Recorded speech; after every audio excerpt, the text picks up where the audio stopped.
Welcome to the Gamblin Gauchos. I'm Rob Bro. He's Money Mainville. It's the off season, and it really feels like the off season today. We could talk about the NBA playoffs. We could talk about Anthony Edwards coming back on the Nuggets currently. We could talk about Luka Doncic finishing off an amazing game, and an amazing game 7 game 6, I guess, came down to a foul and free throws, which I don't always love, but correct calls are correct calls, and it helped the Mavs win. We can talk about the NHL playoffs. We could talk about how the Rangers, the Mavs, and the Stars have all reached a conference finals within the last 8 months, and the Dallas Cowboys last did it, well, before Ryan Mainville was born. Is that true? That's true. Post 1996? I guess the conference championship game probably, January of 96. Tough. It's tough for a Cowboys fan, but it is what it is. And I'll tell you this much. Not a lot of Red Raider news floating around currently. That's good.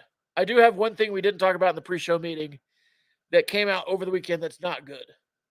Maybe we should lead off with that. Did you see this? Did you see the bad news that we saw this weekend? I don't think so. Not with the stadium capacity. All right, so it was another story. I think Don Williams. Oh, the Baron. Yeah.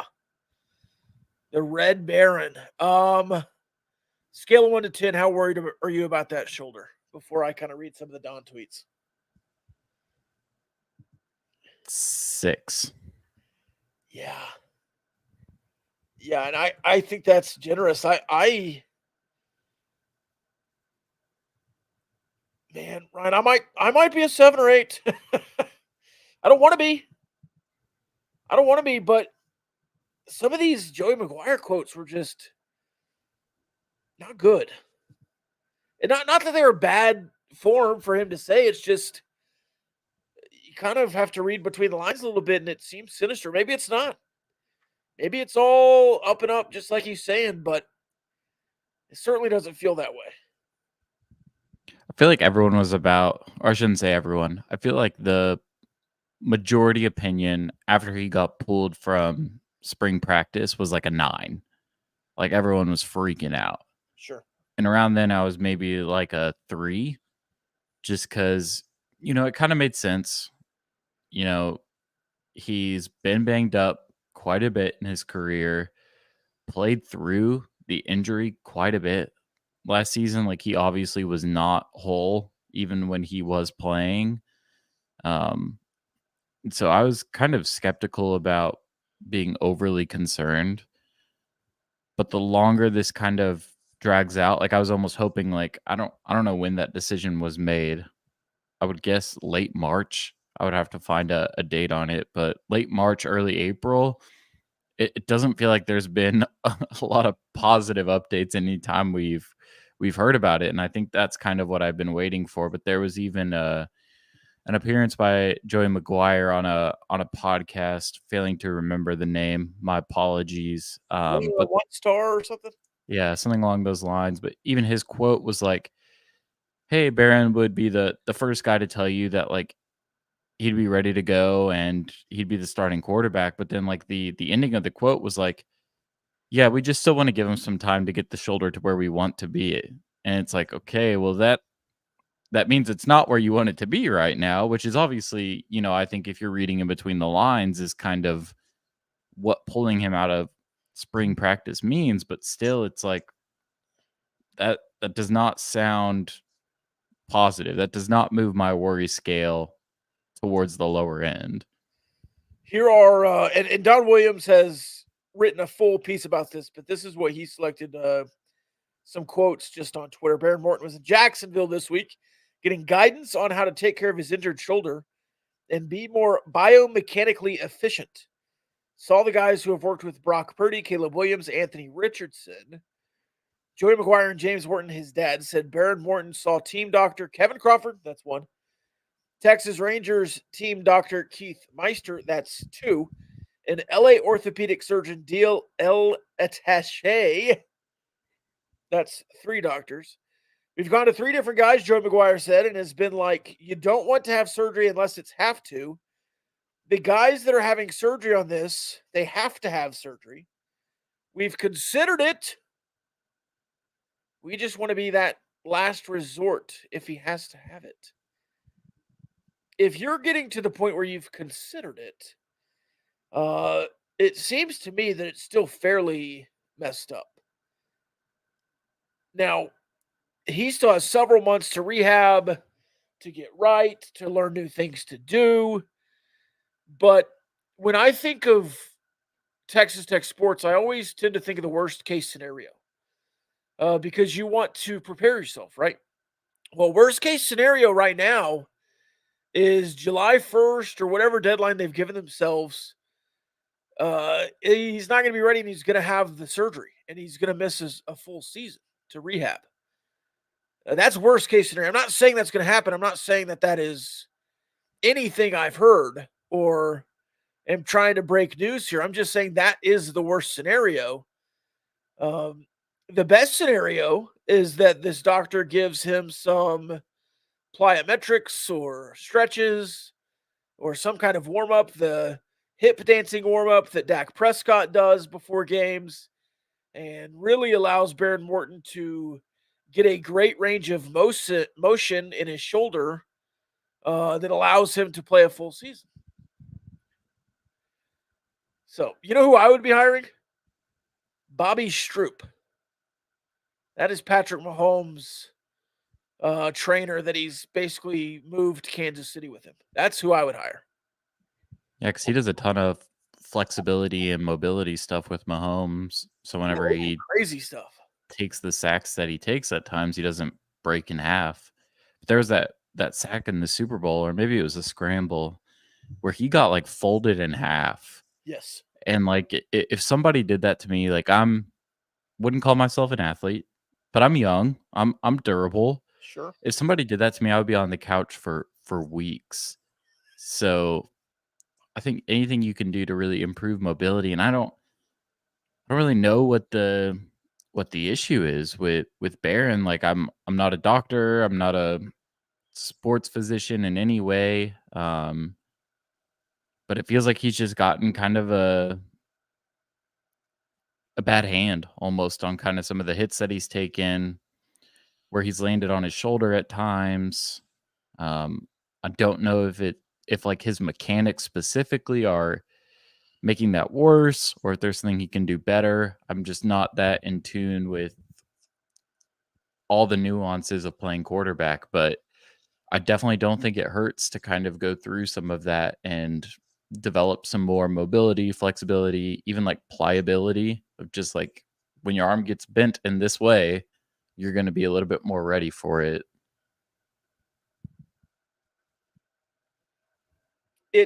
It's look, it's May 19th. Any story that comes out on May 19th, May 18th, 17th, whenever it came out, is going to be overblown. You saw how many comments the stadium capacity stories are getting from Don Williams. In the same respect, that I saw a bunch of people like freaking out about that. It's like, oh, it's cowardly to reduce your capacity. This is going to keep us out of the SEC. We'll never be in the Big Ten with a reduced capacity. Stop. That is so stupid. You know what it is? What? It's boredom. Like there's nothing happening right now. If you're like a big Texas Tech fan or a big collegiate sports fan, there's not a lot going on. Like softball got snubbed from the tournament. Baseball's awful. There's not a lot happening basketball right now, recruiting wise. At least that's surfaced in the form of a commitment. Football's in that kind of dog days of summer spot where you're, about 3 months out from the season kicking off. Just, I think we're bored. And so anything that comes out is like, let us channel all of our energy into a story about bleachers. All right, so the stadium capacity is going to reduce to 58 or 59,000, I think. Down from 60.4, 60.5, whatever it was, 60,500, whatever it was. Do you know where that drops Texas Tech if they go to 58, let's say? Do you know where that drops Texas Tech? Like 3 spots, maybe. One spot from third to fourth.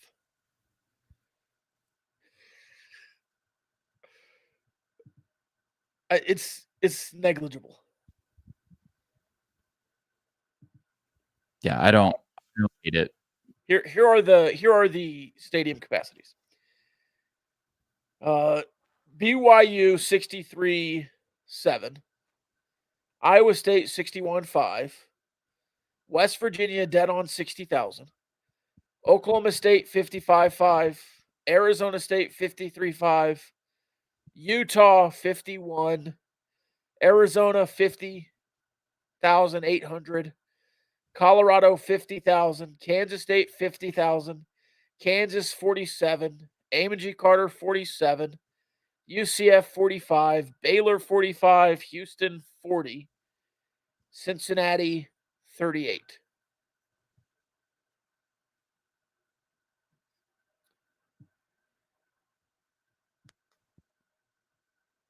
Still going to be right up there. And shouldn't matter either way. I think it's funny that that's kind of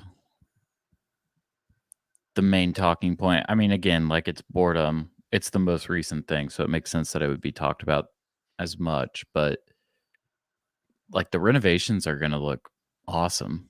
Yes. Like, yes. Give that more ink, give that more airtime, give that more emotion. Because I'm really excited to see how the Jones is going to look. I got to get out to Lubbock for another game this fall because I think it's going to be really, really nice. And I don't think 2,000 seats is going to completely diminish that. It looks way better, in my opinion. I don't know. Maybe I'm crazy. Just for funnies, I will say, in respects to the Big Ten or the SEC versus the Big 12 and stadium wise, you would drop from 11th to 12th in the Big Ten with that drop. No, you would stay. You're smaller than Illinois, anyways. You would be in 12th, and you would stay in 12th with that drop in seatage. So even with the capacity it was at, you're not moving up or down in the Big Ten wherever you are. It's a bunch of big stadiums in the Big Ten. Michigan, Penn State, Ohio State, all over 100. The Rose Bowl at 88, which I thought it was like 95, but I guess it's 88 now. Nebraska 85, USC 77 in Coliseum. Camp Randall is 75, Michigan State 75, Kinnick 70. Wow. When you guess the smallest capacity in the Big Ten? Rutgers? Northwestern. Well, that makes sense. And they're building a new one, right? Yeah, apparently. Rutgers is at 15th, so you're pretty close. At 52. Maryland 51, Minnesota 50, Northwestern 47.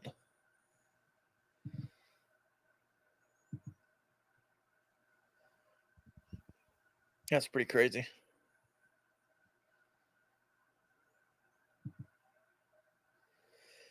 I just I could not care less about stadium capacity. You're either going to be 96% full at 60 or 98% full at 58. If you drop down to 55, you would sell out every game. I would honestly rather sell out every game than be 97% full at 62,000.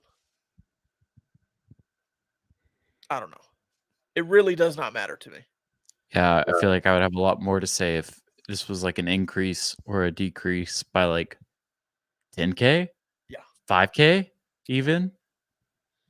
But this is so marginal to me that it's like, okay, cool. And the upgrade it looks so good. It looks so good. The 50-foot boards, the double T scoreboard, the towers. It's gonna look really cool. It's gonna be louder in there because you're bouncing sound off the big wall. That's why Boone Pickens is so loud. I mean, it's just kind of nestled in the ground there, Yeah. giant dome surrounding you. So I think adding some more of that acoustics is going to make it's going to be loud. I agree with you. Alan says, given how a lot of the corner sections don't get filled in, I'm fine with reduced capacity. Yeah, that's what a lot of people say. Also, people saying give less tickets to the students. I'm saying people say that. I didn't say that. If you're upset by that, you can approach Barnett, Howard, and Williams and see what they can do about it. Barnett, Howard, and Williams does criminal defense, personal injury, and family law. They also do so much more Title IX work and other things. They don't want you to have to call, but if you need them, they are certainly there for you always. They are experienced Texas trial attorneys based in Fort Worth, but do work across the good state of Texas. No, the great state of Texas. They're there for you. You can visit them, bhwlawfirm.com. For more information, that's bhwlawfirm.com.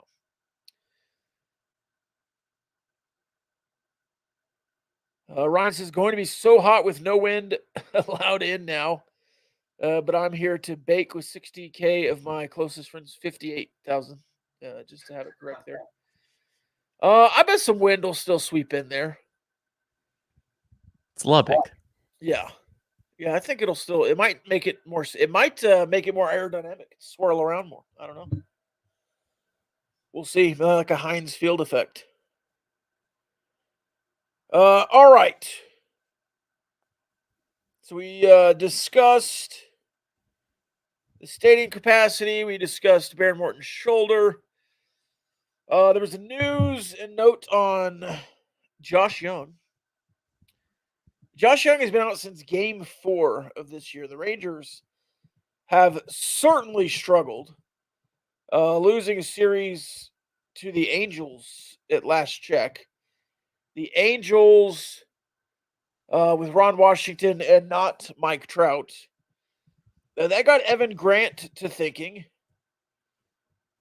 because people kept not colloquially, I don't know the word I'm looking for, saying in conversation how Josh Young was the heartbeat of the team and they missed him. So Evan Grant did the numbers, the math. He said, it's all a coincidence, I'm sure, but was talking with somebody about Josh Young being a glue factor the other day. Here's the theory. He has an outsized impact on the team when he plays beyond numbers. Just look this up. Since 2023, Rangers, when Josh Young is starting, 75-50. That is 25 games above 500. When he doesn't start, 38-45. That is under 500, by the way. So, was that 12 games below 500? Are you? No, that's not 12. 8? Whatever it is. It is below 500. What say you? Is Josh Young the heartbeat of the Texas Rangers? Are they helpless without him? How is that? Well, the tricky thing about it is the Rangers as a whole are pretty banged up right now. Like, especially pitching wise. Like, you don't have a ton of arms right now. You've been missing key players throughout this season. Adolis Garcia is hurt now as well, it seems. So I think win-loss is always a tricky thing because there are obviously a ton of factors going into that. But I think with what Young does with his bat and defensively, I think it's certainly fair to, assume that would have a pretty big impact on how the team performs on both sides, like offensively and defensively when he is not out there. Especially like that is such a key position in the infield too. So yeah, it sucks. It sucks to kind of see this team be so banged up and struggling mightily to win baseball games. Like it is a grind for them Yeah. to win a game right now. Like walk off hit by pitch was your most recent win. Like that is pretty incredible. In a 14 inning game, is that right? 11 inning game? It was at least 13. It's at least 13. Crazy.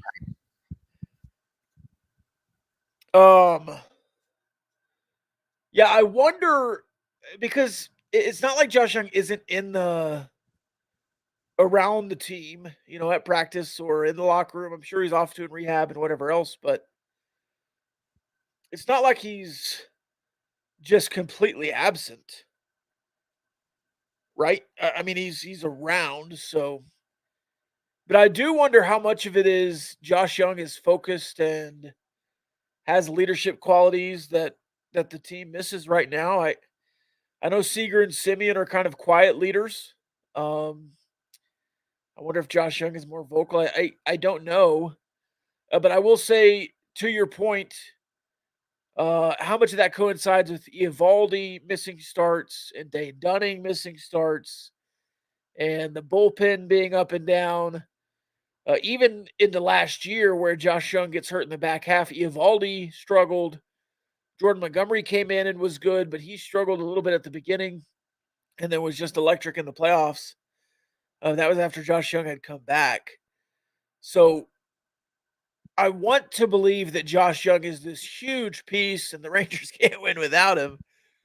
But he's also been hurt when Nathan Eovaldi and Dane Dunning and some of the pitching and the bullpen has struggled. So I think it's probably a group effort more than just Josh Young being the man.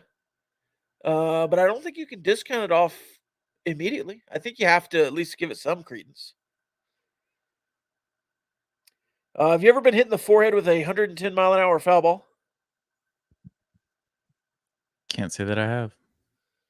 Can you, Oh my goodness. can you tell? This lady at the Blue Jays game got hit in the forehead, and somebody else got the ball.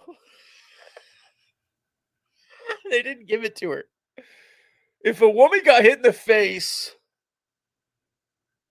with a foul ball and had that growing out of her forehead, you got to give that ball back to the lady, right? Have to. The LSU dude who whiffed on the home run and it caught him in the head, and then he had that interview after. That was awesome. Oh man. Speaking of baseball, LCU winning over the weekend. They will head to the Super Regional for the very first time. They scored 43 runs in the last two games. 20 today, 23 yesterday for the LCU Chaparrals. Go Chaps. Big time. It's a good line item for a young athletic director. Yes.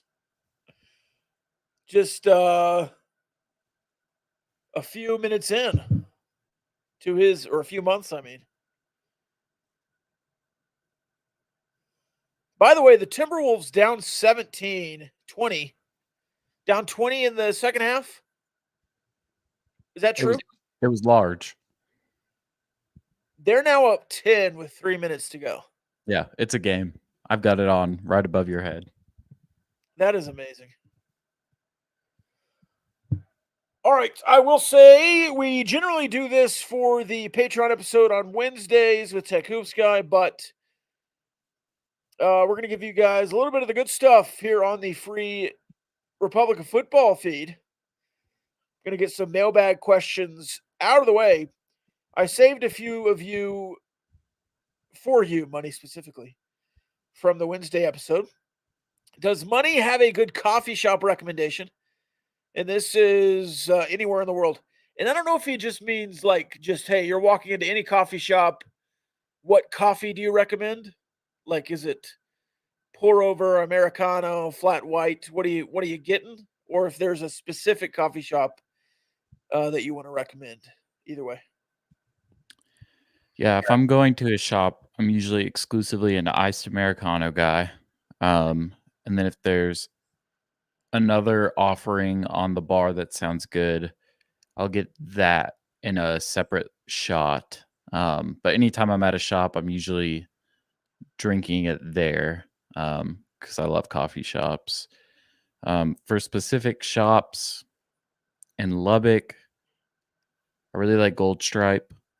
Um, that's one of my favorites. Monomyth is good as well. shout Not a out. big, not a big J&B guy. Hot take. But if you're looking for like a specialty coffee, I think you got to go Gold Stripe. DFW area. There's a shop called Lemma that has a couple of locations in the burbs, like that place. And then Dallas proper, I like Merit quite a bit. Fiction is good as well. But one of my favorite coffee shops in the world at least that I've been to, is in New York City called Culture Coffee. They have the best chocolate chip cookies that I've ever had. And the last time I was in New York City, I was there for like 5 days, and I stayed in the fashion district, which is where Culture is, and I went there at least once a day For the cookies. for the Alex cookies. Corbin says V60 pour over at PAX and Beneficia in Irving is the DFW power move. Yeah, that's a ball knower right there. If you're naming your brewing method, DM me. Let's talk coffee. Cheers from Germany from Parzival. Is that the kid from The Lion, the Witch, and the Wardrobe? Percival? Percival? Percival. What literary fiction piece has a character named Percival? Not a reader. Hold on, I gotta look this up. Percival. Not Parzival, Percival. Have I just completely made this up? Percival. Was Percival a good knight? Oh, is he in the Arthur? Oh, he's in the Holy Grail. But he's usually portrayed as foolish or naive in his pursuit of the Holy Grail, having encountered the Grail before he meets Arthur. Sir Percival. Okay. Yeah, just like I thought. The story of King Arthur. Mike says Percy Jackson. It was the good Sir Percival there with Lancelot and Arthur. Let's see. Oh, you know what? There was an NBA question that I totally deleted because I was trying to delete that coffee question. We'll never know. Sorry, TW. Congratulations. How elite is this Magic Johnson tweet?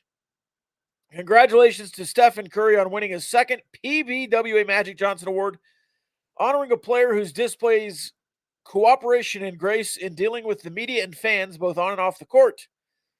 By the way, at Stephen Curry 30, I had fun hanging out with your mom last night at the Sparks home opener. I feel like his tweets are like the beta testing for Chat GPT. Like when he started tweeting, that was kind of like the trial run of like, hey, what happens if we give this a prompt and we say like, hey, congratulate this team on winning a basketball game in the most not normal way possible?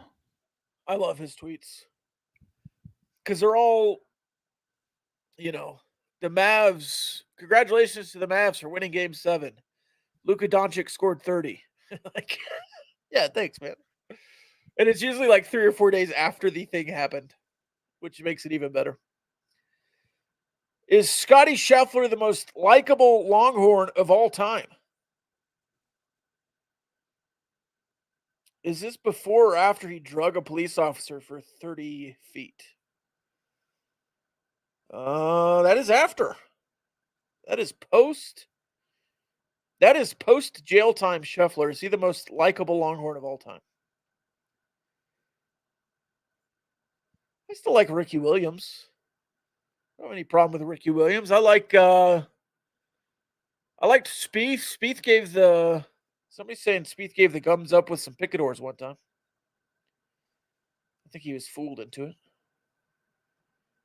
What were your thoughts on Scheffler getting arrested? Wild. I was on 6 a.m. with Chuck Hines, breaking the news. Just a first segment we're on, that happens, and it was an electric 3 hours. Let me tell you. Yeah, I think I woke up to it and ended up having to get ready for work super fast because I kept scrolling endlessly. I mean, like the initial story was wild, then the memes about it were wild. So good. And it's like, man, is he gonna play? And he plays and he shoots a 66. 5 under. Yeah. He was not good on Saturday. No, he was not. I think he was 3 over, 4 over. Yeah. Roy Melton says Gideon, the one who dropped the interception right before the touchdown catch. That's the most likable Longhorn. I believe it was Gideon. Timberwolves still up by 8. Startbench cut the likelihood of these facts. Bronny James being 6'4", JT Toppin being 6'9", Scotty Scheffler weighing 170 pounds. How tall is Scotty Scheffler? They say he weighs 170? Scotty Scheffler. Do you think is Obi Toppin, is that wrong that he's 6'9"? JT Toppin. Obi Toppin. Oh. Yeah, unrelated. Former Knicks legend. Yes. I don't know. I haven't seen his measurements from the combine, or if I did, they're slipping my mind. Scheffler is listed at 6'3", 201. Seems right. I mean, he's got a normal body type. Yeah, I mean, 170 would be.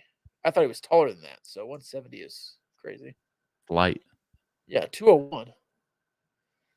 Xander Schauffele is listed at 170, but he's only 5'10". Yeah, Bronny is short. Yeah. So I guess we're cutting Scotty Scheffler and Bronny because both of those seem wildly inaccurate. And then we'll start JT. I have no reason to doubt JT Toppin. Will the Gauchos stream the new college football game live on Twitch? I plan to, yes. We need to do a Picador Online Dynasty, but I don't think there's crossplay though. I think I saw the other day there was crossplay up to like 20 teams. Oh, okay.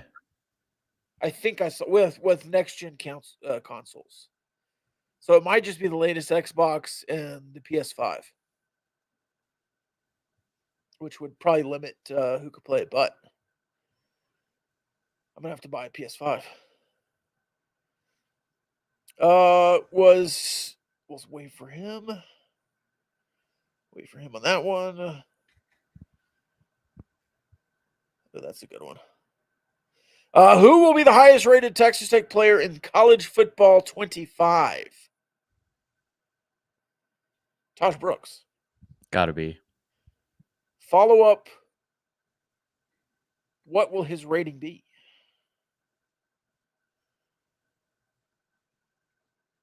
Over under 93. Under. Really? I think so.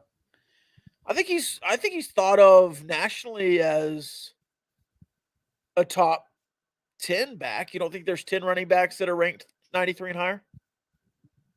Maybe not. That's a lot. Yeah, I think it'll depend on how aggressive they are with the rating scale early in the game, which is typically pretty conservative. And then if you're using live rosters, it kind of adjusts as the season goes on. Right. Or at least that's how it does in Madden. I can't remember what it was like in 2014 whenever the last game came out, but I'm with Roy. 95, 96. I would go over 93. He's a super senior. He'll have 98 break tackle. I think he'll have enough attributes and the awareness will be up enough that he'll be up around 95, I think. I am preparing for the outrage whenever he's like an 87. He will be the only Red Raider in the 90s. I bet that though. I would be confident in that. When at a baseball game, do you keep score if they give you a card in the program? No.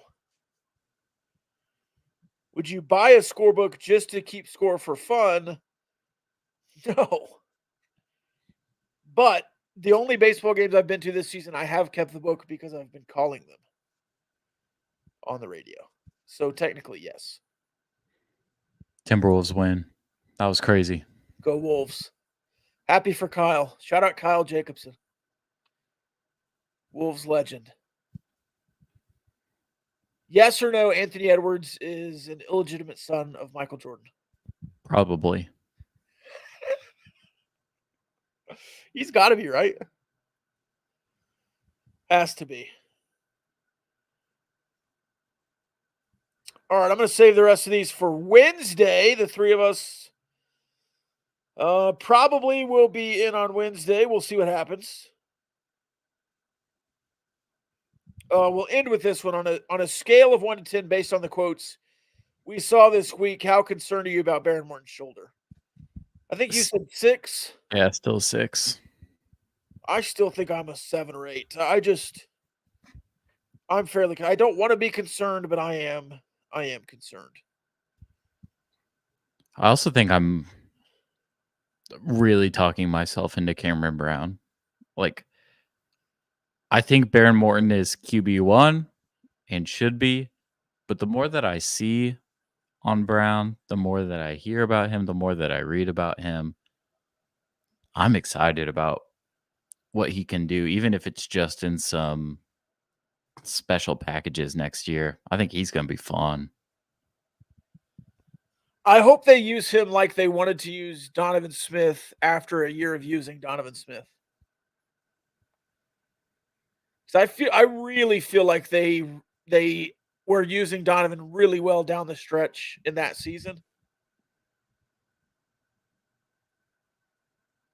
But I was really excited for year 2 of Taysom Hill Donovan, and we got robbed because he went to Houston. Now he's a projected first-round pick to the Cowboys. I had just invited Kyle onto the pod to talk about the Wolves. He has confirmed that he is retired. So, breaking news. Breaking news. It's sad. But you know what? Brett Favre, Tom Brady, Michael Jordan. I'm sure there are some NASCAR drivers. Joey Votto. Legends unretire all the time. So just keep the faith. Keep the faith. All right. That's all I've got. Final thoughts? Have you seen the TikTok of the baby where they're like, who's ready to go to the Four Seasons? Yeah. I can't stop thinking about that. It's like my favorite thing this week. That's my That final baby, thought. that baby has confirmed to me that people die and come back as people. There's reincarnation in certain instances. And that child still remembers a past life and is fully formed. He's some guy that's just come out. Yeah. I'll be tired of it in like 3 days, but right now it's awesome. Yeah. It's so good. Me. I mean, he just looks he doesn't look like a baby. And if that comes out that that's like AI or something or CGI, that would be pretty incredible because it looks real that the baby is actually me. All right. Love y'all.